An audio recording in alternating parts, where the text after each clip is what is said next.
Hi, and welcome to FAANG Friday. This is Ross Healy, the Chairman of Strategic Analysis Corporation and a Senior Portfolio Manager at McNichol & Associates Asset Management.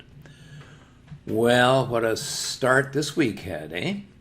The market leapt out of the chalks with the announcement by Pfizer that it had a COVID-19 vaccine with a 90% efficacy. And of course, the market seized on the announcement as it carries with it the implication that the COVID recession depression will soon be over. The stocks which led the parade, almost a stampede, higher were those most affected by the recession and never had recovered from their March lows, the so-called value stocks. The losers, the stay-at-home stocks, during the week were those stocks which had been the winners during the pandemic recession, and that included the FAANG stocks. In effect, Monday was a new day, and you may well need to look at all of your holdings in that light now. So today, I'm going to look at the FAANG stocks through fresh eyes, as it were. Today, I'm going to ask two questions. First, if I own the stocks, what would I do now? And second, if I was thinking of getting in, should I? And if I do, where would I target my entry point? Anyway, before I start, thanks to everyone who likes this video and all our subscribers. I appreciate your help with the YouTube algorithm. Finally, just as a reminder, for those watching FAANG Friday who are not yet SVA clients but are interested in what you see, send us an email and we will get in touch and see if we are right for you. With that in mind, let's review the FAANGs.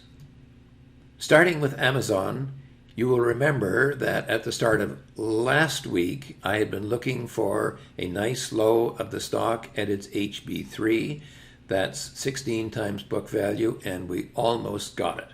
Okay, it had a nice bounce during the election week, but in the post-COVID solution week, the stock has been a bit on the sloppy side. Almost the same thing with Facebook. We had a beautiful sell on the stock up at its bubble price at 7.4 times book value. Didn't quite get to my target price. It's mid-super growth price. That's 5.5 times book value before it rallied. I had been hoping in the pre-election Monday sell-off that we would get a follow-through of the Friday decline and we would get a hit on the mid-super growth price. But it didn't happen. It rebounded. But curiously enough, since that time, in the sort of the post-COVID solution market, the stock has been weak. Alphabet has as I am sure, really confounded all of its critics. Here's a company which is under attack by some, I think, some 50 European countries and politicians everywhere, and what does the stock do? It just goes from strength to strength.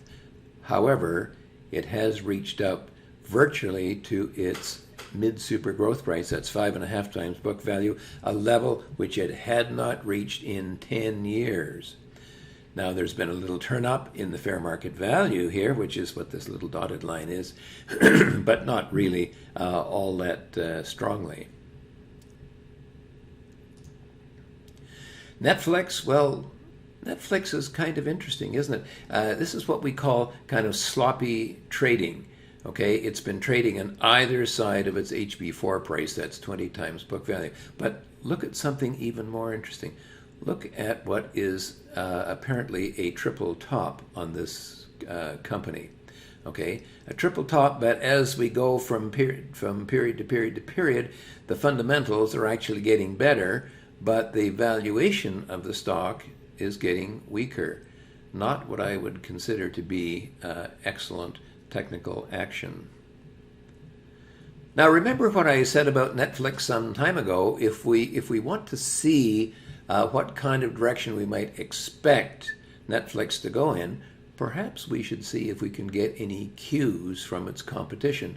And Walt Disney is an obvious comparison. Another streaming company with actually a powerful streaming service. Well, let's look at what's happened very, very recently. Disney has actually broken out over its mid-growth price. That's 2.5 times book value, okay, which compares to the current price to book value of Netflix of 20 times. So would appear that the market is indeed looking for value stocks and moving away from growth stocks. NVIDIA, well, NVIDIA, you know, we never put out a sell on the stock because, of course, it fell so quickly and then had been trading either side of its HV4, that's 20 times book value. But increasingly, when I look at that kind of action, it's increasingly looking like sloppy trading. And I get very concerned when I see these kinds of stocks, as they very often lead to lower prices.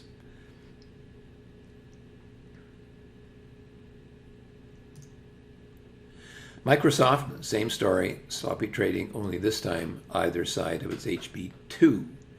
That is 12 times its book value.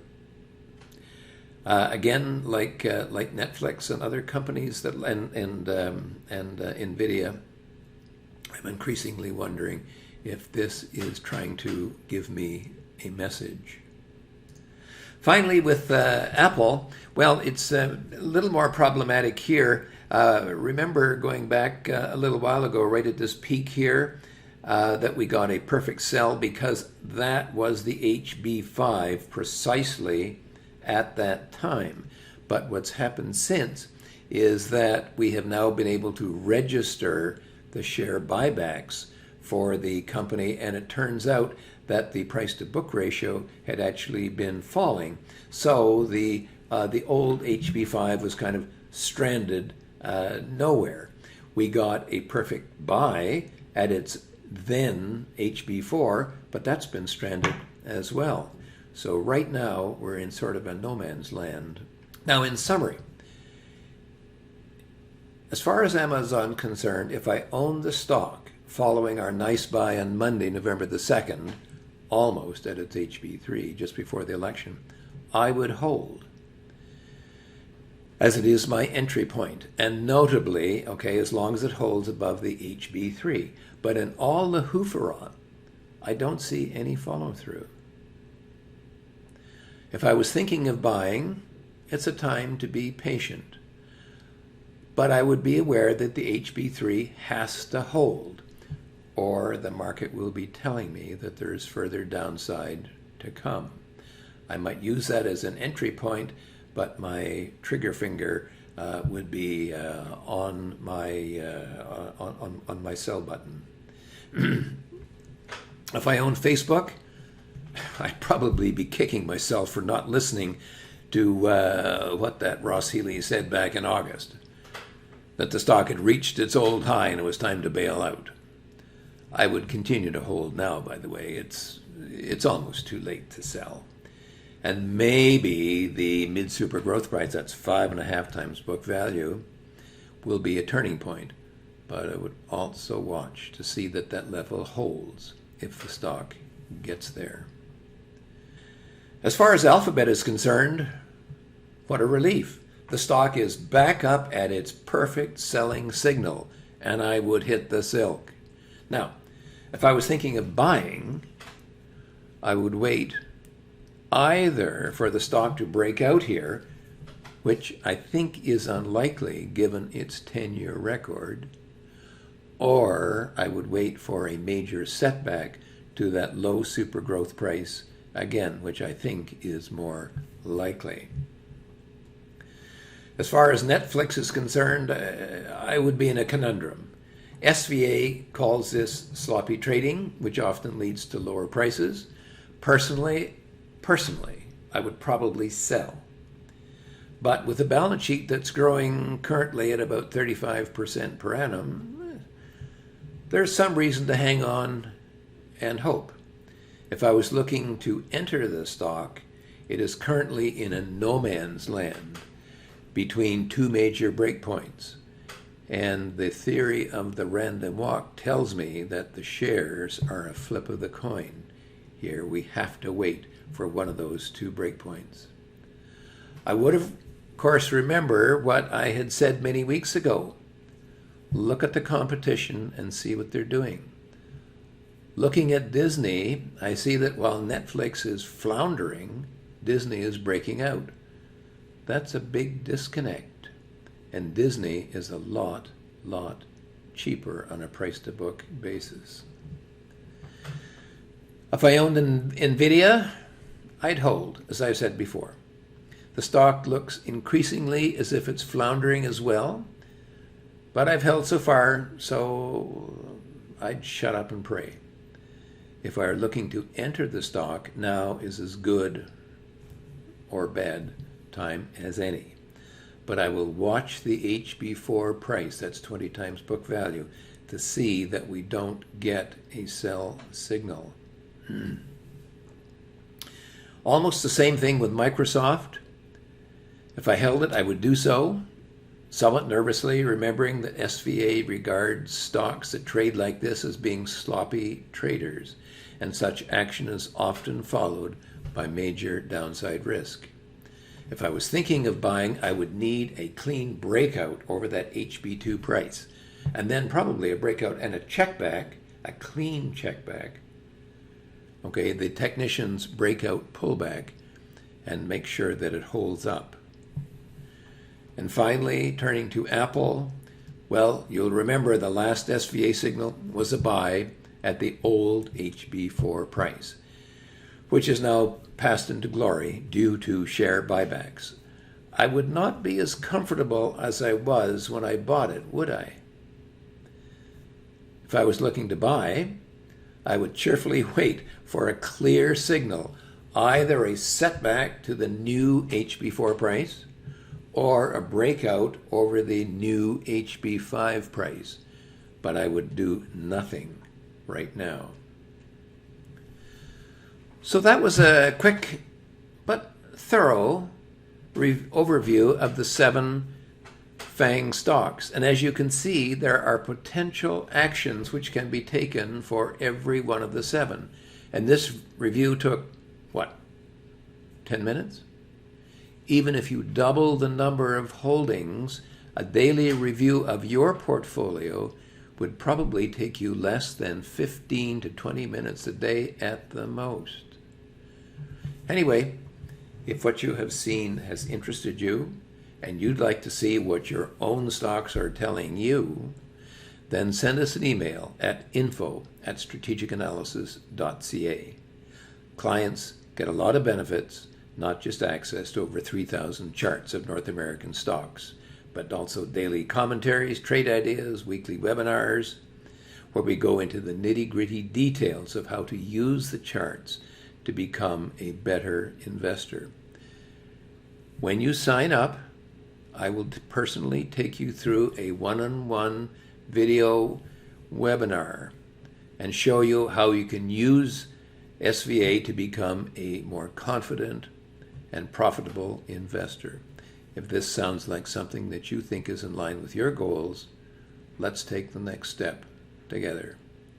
For now, we're enjoying the post-election, post-Pfizer rally, and we can relax a bit.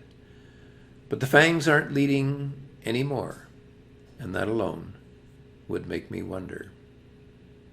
Anyway, this has been Ross Healy, the chairman of Strategic Analysis Corporation and a senior portfolio manager at McNichol & Associates Asset Management, reminding you that nothing, including investing, is difficult if you have the right tools. One last thing, I am going to be on BNN this coming Wednesday at noon. So if you can, tune in and I'll see you then, and you can ask any questions that you might have. For now, I'll see you either Wednesday or next week. Have a good one.